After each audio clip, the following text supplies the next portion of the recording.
إنه السيسي الذي من أول هذه المجزرة الدموية هو الذي قال: إن كنتم تريدون تهجير أهل غزة فلماذا تهجروهم إلى سيناء؟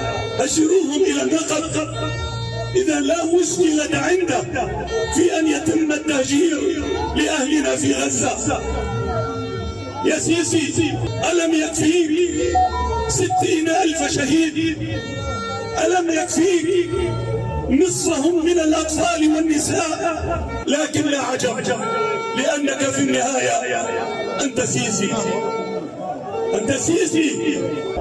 إن ما يجري في هذه الأيام مما يزعم أنه فتح للمعابر، هذا كذب.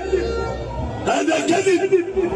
هذه المعابر لم تفتح إلى الآن، وإذا حصل وأدخل بعض الغذاء كما حصل في الإنزالات الجوية المهلوانية فهذا من أجل التنفيس عن إسرائيل وجيشها، وليس من أجل التنفيس عن غزة وأطفالها. يا سيسي، يا حكام مصر، أيها الدمويون، أنتم الآن ألم يكفكم مجزرة رابعة التي ستمر ذكراها بعد أسبوعين يوم 14 آب، وقد قتلتم الآلاف من أطفال ونساء مصر؟ ألم تشبعوا من أجل أن تنتظروا الآن ماذا سيحدث في غزة يتبع الأطفال والنساء؟ لذلك المسؤولية عليكم أمام الله وأمام التاريخ أن توقفوا هذه المؤامرة على الأطفال، أن تتوقفوا عن هذا الظلم الذي ينزل بأهلنا هناك.